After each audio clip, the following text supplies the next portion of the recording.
Hi, and welcome to another episode. This episode was recorded at the end of 2025 in readiness for this season. It's always nice to have some episodes in the bank so life and business doesn't feel so rushed. I met my next guest in a mastermind and we've stayed in touch, and I've also had the pleasure of attending one of her workshops and her book launch. She's my unofficial book buddy. It's my pleasure to introduce you to Sally Prosser. Sally is a sought-after voice and public speaking coach, speechwriter, author of Voiceprint, and founder of Soul Speakers, a global community helping people speak from the heart with confidence. Sally opened a speech and drama school at just 16 and has been empowering speakers, leaders, and creatives ever since, on stage, on camera, and in life. A former TV and radio news reporter, corporate spokesperson, and award-winning entrepreneur, Sally understands the power of voice in shaping influence. With qualifications in speech and drama, journalism, law, NLP, hypnosis, and Reiki, she blends technical expertise with energetic alignment for truly transformative communication. It's with great pleasure I welcome Sally to the podcast. Hi, Sally. Thank you so much for joining me. My absolute pleasure. Thank you for that introduction. So could you start by giving us some insight into who you are and why you're so passionate about voice work? My mum tells me that I was born microphone first. Ever since I was a young child, I was wanting to do little performances, and I remember one Christmas I said, I want from Santa a microphone with a stand. And when it arrived, the first thing I did was a thank you speech for Santa for coming along. And so it's one of those stories where I really feel like it's a mission that I've been born with. I don't know why it's been sent my way, but I've always loved it and always wanted to speak. Throughout school was public speaking, debating, all of those things. So it was no surprise at all when I went into journalism. Yeah. Law, didn't end up being a lawyer, spent too much time at the actual bar instead of the legal bar at university. And then, as you mentioned, a company spokesperson and then now running this business. So voice and this passion to help people release their voice has been a common thread throughout my whole life. And because it was a passion that I discovered quite young, the advantage of that is I was able to make many, many mistakes along the way. So I feel in lots of ways what makes me so effective in coaching this is because everything that somebody fears, I can almost guarantee I've been there and got through that. Yeah, fantastic. And what do you think gets in the way of people using their authentic voice? Themselves. Yeah. It's the inner voice. The inner voice is always going to sabotage the physical voice. Your sound is supported or sabotaged before it's even made. Yeah. And it's these thoughts, these blocks that get in the way of the voice that's always there. Your voice is your organ of your soul. And if we stop to listen, we know what we want to say. And part of it is skills and practice, definitely learning the skills and practicing it. But a lot of it is removing these stories that we've told ourselves that create a block. Who wants to listen to me? What will people think? Somebody else is already talking about that. Who finds my story interesting? All of those little voices in our head that block the way for our magical inner voice to come out. Yeah. And I'm sure you talk about that in your debut book, Voiceprint, as well. That sneaky inner critic, it can really get in the way, not just of us speaking with our authentic voice, but in the way we want to live our life as well. So I think you and I certainly have a lot in common there, where we sort of recognise that people get in their own way. I know I have a journal that says, get out of your own damn way, that reminds me to pay attention to what's happening with me and if I'm actually getting in my own way with things. Yeah, absolutely. I'm just flicking through the book now because I do write about your speaking story. What is the speaking story that you've set up for yourself, the narrative of how things should be? And that's often, silence equals safety for people who have been perhaps brought up in a violent household or in a tumultuous environment. It might be a sibling that's always spoken up for them. Yeah. And so the story is, oh no, they always speak for me. I can't do this.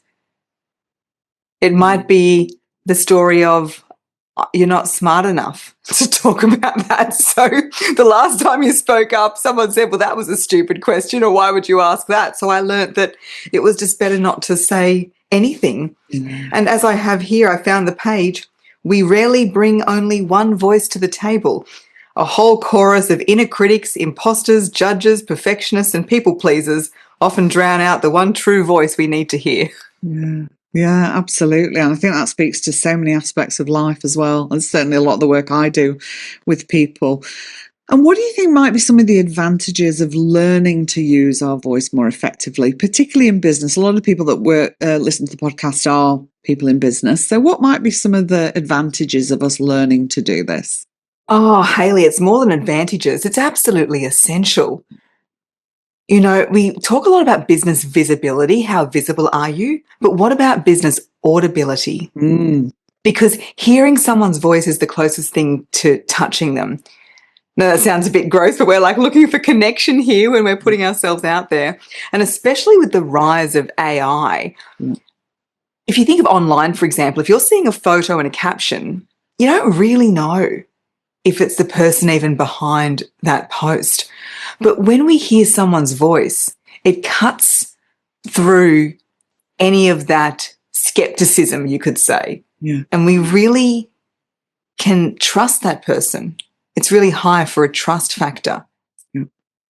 We can also learn so much about the person. When we hear a voice, we can immediately get a sense of identity of who you are. I know in the past I've been quite interested in a business online, and I've been scouring, trying to find what is their name, where are they from, are they Australia based, are they, I don't know if you've had that similar scenario. And I've been sent on this little bit of a detective hunt to just get to know a bit more about this person. And if they just had some more content that was audio, whether it be a podcast or on a video, I'd immediately be able to make that connection. And place who they are and where they're from and maybe part of their story, and hear if that resonates with me. Because our voice isn't supposed to resonate with everyone. And so using your voice is a really effective way to attract who you want to work with and who connects with you, and also not push away, but let people know who might not resonate with you that you're not for them. It's like that magnet. You attract what you like and reject the rest. I think you're so right as well. The way technology is taking over, we are looking for more and more human connection, and seeing I'll often say to people who, if I'm working with them and they're not even posting a picture of themselves, they're just doing the content work, it's like, put something of yourself out there, at least let people see who you are. And then there's this next level, isn't there? And then let them hear who you are. But I know, and it was certainly the way for me as well, before I started doing lots of reels and had my podcast, I felt really anxious about doing that sort of stuff. I didn't want to do that. And I know that people can feel like that. So what are some tips you have for people who do feel anxious about speaking, whether that is on social media, on stages, within their business, or even amongst conversations with family and friends? What might be some good kind of tips for people? Yeah, absolutely. And you'll probably notice it's, you know, certain scenarios or certain people that you might be more anxious to speak in front of. So it's about getting beneath the surface level of, oh, I don't really like to speak, or I'm the quiet one, or whatever the story is that you put on the surface.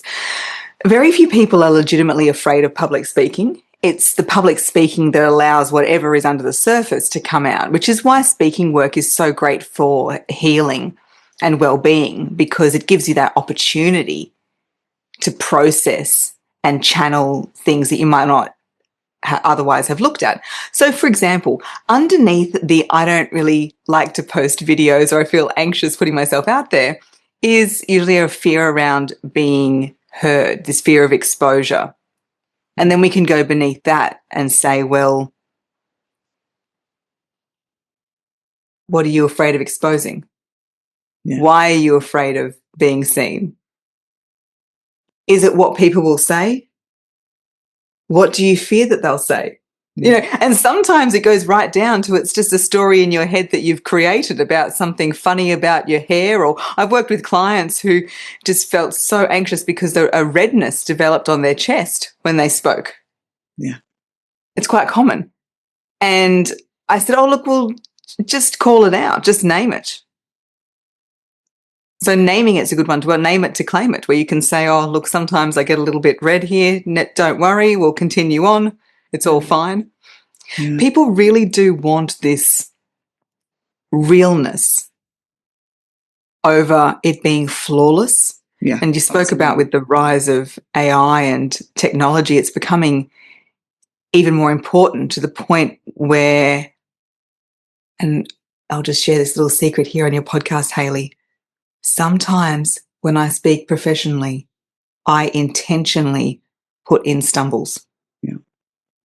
I intentionally put in stumbles because there was a webinar early on in my business where I had a grand total of 2 people or something like that.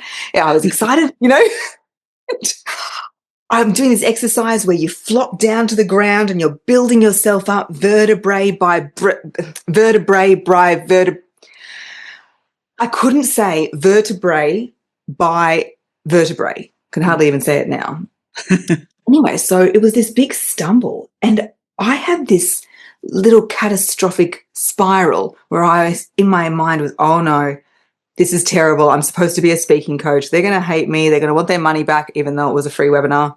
What a disaster. Shut the business down now. And one of the 2 people came off mute and said, Sal, are you live? And I said, sorry, like, yes. It was a meeting, like they joined the meeting. They said, oh, you were just presenting so perfectly. I assumed it must have been a pre-record. So I said, oh, no, like, hello, here I am.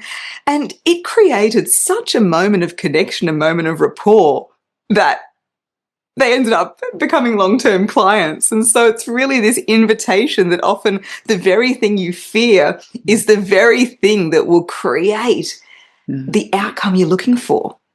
Absolutely. And I've spoken to a lot of people who they'll do a talk or have to perform something and they think they have looked really nervous or that people could see them shaking. And it's like, well, actually not at all. You nailed it. You didn't look nervous at all. And they're like, oh my goodness, internally. And I've had it myself where you think that people can see how you're feeling and often people can't see that at all. But then there's also that piece as well about being really real. And that's feedback I've had in the past as well, that it's that humanness that adds something to what you're doing. People aren't looking for perfection, are they? I mean, let's face it, so many people get caught up in perfectionism and worrying they're not good enough, that they don't want to be surrounded by perfectionists. You don't want to be surrounded by people who never get anything wrong or do everything perfectly. So I think when we can bring our humanness to everything that we do, it is so much better. And it takes the pressure off us, right? Oh, absolutely. And like I used to be a perfectionist growing up. So, very annoying personality type. Like no one wants to be around a perfectionist. And that's partly why we've connected so well, because we're just so real with each other and we can just, you know, cut through. I understand in the beginning. So if you're listening and you're in the beginning stages of business, what I would share is it is easier once you've validated things. So when you're starting to put content out, if anybody's in this stage, rather than feel like, oh, I'm a bad speaker or no one listened to this video or, you know, put it back on yourself, just treat it like an experiment. In the beginning, you're just validating ideas. Yeah. And I've found in my business, so much of the content I created helped me clarify what clients I wanted to work with and what my message was. You know, some of the advice is, you know, you need to be very clear on your message before you go out with it. From my perspective, I feel like women especially, we get clarity through conversation and through speaking. And that process of creation and not creating very well. Like if anyone has too much time on their hands and they want to scroll back to my early Instagram or my early TikToks, like you'll see what I mean. They're like pretty bad, but that's okay. You have to do that to get to where you are. So you can't be comparing your chapter 1 with someone else's chapter 20 because that's how they got there, was through the doing. Yeah, absolutely. And like you say, we evolve and we get clarity through the process of doing the things we do, learning what isn't working, learning how to get through something that might feel a little terrifying, like perhaps if you're going to speak on stage for the first time or something, or even have a conversation with somebody that might seem difficult. But knowing that you can do that, and then you can have an opportunity to reflect and say, okay, well, how did that go for me? What would I do differently next time? Yeah, But do you know absolutely. what? And you I can did practice it in and the I got shower through as it. well. You can what, sorry? Like practice in the shower. That's like difficult conversations. You know, you've got that conversation where you're going, okay, this is how I'm going to say it. And you have a little practice. You can do that with lots of different speaking scenarios. So it can be in front of the mirror. It can be even just on your phone in the record section as well. So it is powerful to be witnessed, which is why groups like mine, which is Soul Speakers, is a really great place where we have sessions where you can come along and practice your introductions or your speeches or anything like that. And there's real power in being witnessed by a safe group. But you can also practice on your own as well. Just start speaking. Yeah. And your workshop, I attended your Speak Up for Your Business workshop, which was great. Really, really lovely, kind of intimate group, lots of opportunities to practice speaking and practice getting over your brain shutting down, as mine did during your workshop. Oh, that was such a great, Hayley, that was such a genuine moment. And every single other woman in that room commented to me about how powerful that moment was, where you were able to say, hang on a minute, the words aren't coming. give me a moment. So you run a business, Sally, where you do your one-on-one coaching, you do your workshops, you run your membership group, and you travel a lot. You run these workshops overseas, nationally, internationally. How do you take care of yourself to be able to do that? Because a lot of the time I like to come back to how do we take care of ourselves as women in business? So how do you do that? I have a very supportive partner, which helps. And I have learned that the most powerful skill in business has been becoming a master of my energy. So it's not time management, it's energy management. Yeah. And so I spend a lot of time being really in tune with my body. I mean, when I say in tune, it started with just my mind talking to my body, just feeling that reconnection, to the point where now I'm pretty good at saying, what do I need in this moment? Do I need movement, water, rest, food? Call a friend, phone a friend, right? Connection.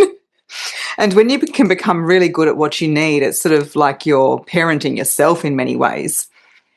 Then you are able to be that master of your energy and know what you need to do. With travel, for example, do what's right for you. People will say what you should and shouldn't do all the time. Flying, I've heard lots of people say, oh, that's where you get your biggest inspiration and you can write your best ideas and you can do all this work, you can make use of this time. Nah, I get on a plane, I'm like, this is just, mandated rest. I love it. I put a movie on. Same. Have a drink. I'm not journaling or doing any sort of planning. For other people, fantastic. But for me, that's what I do. And then it's making sure that if I am traveling for something, get there the night before, give yourself plenty of time to get to the venue. Really just remove any of the logistics that might otherwise cause a stress. I've found with people that I work with, often when there's been pressure on the speaking performance, it's been because of a lack of preparation and planning. It's just like flying itself. You can't land at the airport at the time the plane takes off. Yeah. You'll miss the flight. And I mean, I'm sure we've all been in that position where we've got to the airport and we're kind of a little bit fine and the heart rate's a little bit high and you're kind of a little bit more frazzled. We want to get to our speaking scenario and also travel with calmness. There's plenty of time to move through security, get to the lounge, get to the plane, get to the venue. Yeah. And we can't help the curveballs that life inevitably throws us. But I do believe that we can have our hands up, ready, and be proactive rather than reactive to the day. Yeah, gosh, that resonates a lot. A lot of the work I do is really about understanding yourself and tuning in and changing that relationship with yourself so that you can ask yourself, what do I need right now? And then know what are the sorts of things you need. I mean, some people can thrive quite well on that last minute getting to the airport. That would not be me at all. I need to pack many days in advance, although there'll always be some things I'm throwing in at the last minute. But having that time and space. So really understanding what you need as an individual in terms of creating that space around what you're doing.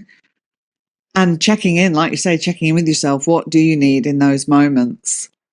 Yeah, unapologetic calendar protection as well. Yeah. Unapologetic calendar protection.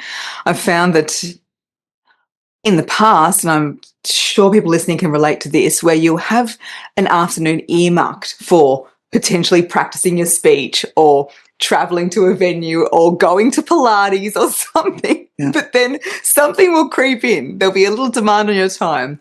Oh, can you have a call? Can we do this? Can we do that?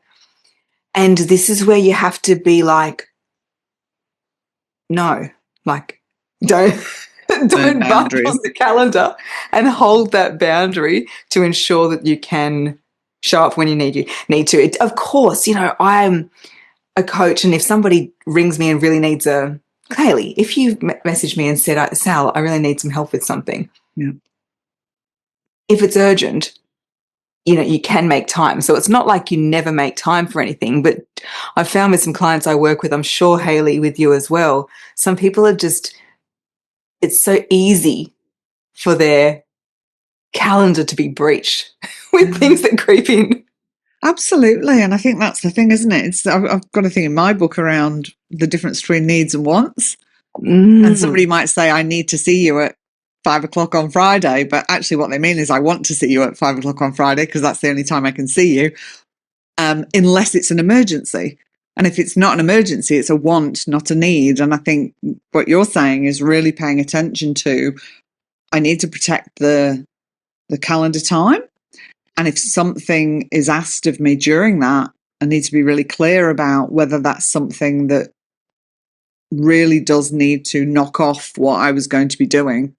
Because then where are you going to put that in? Because, I mean, if we're, say, going to do a speech or something and you're feeling frazzled and your nervous system is dysregulated, it's going to be much harder, isn't it, to stand there and do the thing that you need to do than if you do have some time and space. Yeah, and it is challenging. I work with professionals who are in executive positions and they're working with me to present to the board. Yeah. And I say to them, you're at least the half an hour before you're on, you need to block out. Like, you need to be able to think, to get in the zone, to have something to drink, to do your voice warm-ups and be ready. And people will be saying, I need to see you. Meetings might run over, but you treat it like the plane is taking off. Yeah. You don't sort of, although you see airports these days, there's people taking calls even as they're getting on the plane. My goodness, plane Wi-Fi, worst invention ever. But really treating the preparation time as sacred as the execution time. Yeah. That's what I would say, for want of a better word than execution time, but you know what I mean? The same as delivery time. Preparation time is as sacred as delivery time, and is as sacred as debrief time as well. It's really important that we take that time with ourselves to check in, and I call it the post-speaking ritual. It might be a glass of wine, it might be a cup of tea, it might be a bubble bath, it might be lighting a candle, Yeah. Just taking that moment to go, okay, what was great? What could I do better for next time? And closing that out, because if we don't close the loop, then that's what can open the way for us overthinking and stressing about things later on. Yeah. So honoring the whole cycle. Yeah. And absolutely. I mean, after things, particularly if it's like a speaking event or something, or a meeting, an important meeting that you've had to have, or a difficult conversation, that's a prime time for your self-critic to jump in and start really having a go. So I think that's really important, that kind of debrief, and bringing compassion into that can be really helpful. And then also celebrating. You know, a lot of the time, particularly as women, I think we don't celebrate our achievements. And I think that's such an important thing. It was so beautiful to get to share in your celebration of your launch for Voiceprint. And I was very honoured to have a small speaking part of that, which was very lovely and very humbling. But also then on the day, you had said that you wanted to get your book in the hands of Oprah Winfrey. And did we think you could do it? And we were all like, yes, you can do it, Sally. And lo and behold, I think it was the next day, you did get your book in the hands of Oprah Winfrey, which is fantastic. But I imagine you didn't have a lot of preparation time with that. So we were just talking before about how important it is to prepare. So tell us about your Oprah moment, and what was it that helped you do that? Because not everybody could just walk up to Oprah and feel confident enough to say, and everybody, well, not everybody, but I imagine there's a lot of people that have an Oprah moment they might think about. It might not be meeting Oprah Winfrey, but it'll be something. So what helped you do that? Oh, well, I do explain it all in an episode of my podcast, which is called That Voice Podcast, and it was how I manifested meeting Oprah. So if you'd like the full version, I'd encourage you to check that out. For me, it came down to three main things. The first thing was intention. So we did mention it at the launch, but I'd actually written it down at another conference. I've got the book nearby, actually. There was an exercise, what's your gold medal moment? At Ignite, we were there together. Yes. Yeah. Do you remember the gold medal moment that Natalie Cook spoke about? Inside that was give my book to Oprah. Fantastic. I've got it written down. And then even before that, because we'd bought tickets to go and see her, it was my mum who was like, oh, honey, you know who'd be good to give your book to? Oprah. She's all about the power of your voice. Like, she just said it like so casually. I'm like, yes, mum, I'll just, pop it in her mailbox. Hello. So the intention had been set long before. And then the next part of it was the action. Yeah. So as you say, I wasn't really prepared for this moment. After the amazing book launch, which I really resonated when you said it's how important it is to celebrate. And that's why I decided to do a big book launch, because it wasn't just a celebration of my own book, but just a celebration of all business owners and all voices. And it was in December. It was a chance for us to celebrate. So the next morning, I had one of those showers, which is like skincare on, wash my hair with a comb through it, no bra on. You know those days where you're like just refreshed and you're ready to be in the house all day? Yep. That was that. And I happened to be messaging Katrina Blowers, who was our amazing host at the book launch, because I needed to get a photo of her. Like I was just messaging her to be like, can you send us that great photo that you got? We got, and she sent it through, and I was sending it to another publication in Brisbane. And she said, fantastic for getting media coverage. And I said, oh, thank you. It's just a local paper. I'm not giving up on Oprah. And she said, I just met her. She's so, so nice. Katrina works for Channel 7 and had been stationed down at South Bank outside her hotel to, cover the Oprah in Brisbane story. Yeah. And it wasn't at that stage that she said, come down here. I said, oh, any idea how I could, get my book to Oprah? She said, well, come on down. She's just gone for a walk. I said, really? I've got the messages, really? Question mark, question mark. And then Katrina wrote, fortune favors the brave. Yeah. And I'm across the other side of the city, and it was such a long shot. I just threw on some shoes, grabbed the keys. I'd already written Oprah a note inside a book. I'd already written her a note and put it inside a book and had it on my desk, just in case she popped in. So then I had that, and So in that way, I was very prepared. Grabbed it, ran out of the hallway, was ordering an Uber on the way, saw where he was coming from and started sprinting in his direction, jumped in, and I didn't waste any time because could you imagine if I had have been, doing foundation or something and then I missed Oprah by 5 minutes? You'd never forgive yourself. So I took action and went there, and then sure enough, she was coming back from her walk. I walked right up to her. Hi, Oprah. My name's Sally. My mum and I enjoyed watching your show growing up, and we're looking forward to seeing you tonight. And that's when she said, oh, what's your mother's name? Mum's name is Sue, but I went all like formal. I was like, Susan, kind of like it was royal protocol. And then the crazy moment was she said, Voiceprint. What a nice idea. Really cool. And then turned it around to the cameras and said like the word Voiceprint 3 times. And I had an out-of-body experience, and I think it's my most nerve-wracking speaking gig to date. So the full story is on the podcast. So it was the intention, the action, and Hayley, you played a part in this. It was the energetics. I believe that if it had have been the day after me just lolling around on a Sunday, it wouldn't have happened. I feel like the launch where I was in what I call celebrity energy. Do you remember I was joking to you because I was standing there and signing books and taking photos for about 2 hours straight?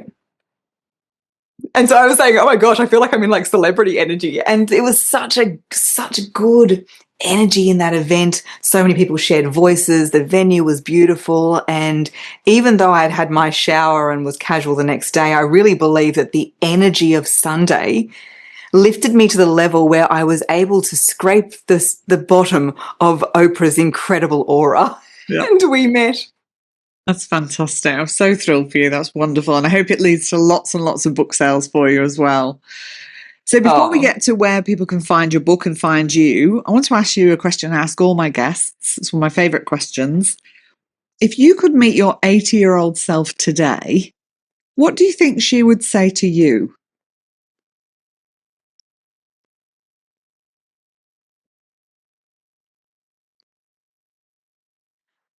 I'm so proud to say this right now. It's such a poignant question. Hayley, thank you for that. I think she would say, I'm so damn proud of you. She would. She'd be like, you're doing it. You're living your soul's mission. You've written your book amongst very challenging personal situation as well. As you know, we've had a death in the family and lots of other challenges. And you're doing your best, and you're doing a pretty great job. And I don't know if there's many times in my life where I'll be able to say that. So you've caught me at a great moment, Hayley. Oh, fantastic. I think you have many, many things to feel proud of and to celebrate for yourself as well. And it's been lovely to be part of those celebrations with you. If people want to find your book, which they should, I have, at the time of recording this, I'm through part 1, eagerly about to start part 2. It's such a beautiful, easy read as well. Oh, I'm glad. I'm getting that feedback quite a lot, which means a lot. So it's big print, small chapters. So if you're into that kind of book, it's also handbag size.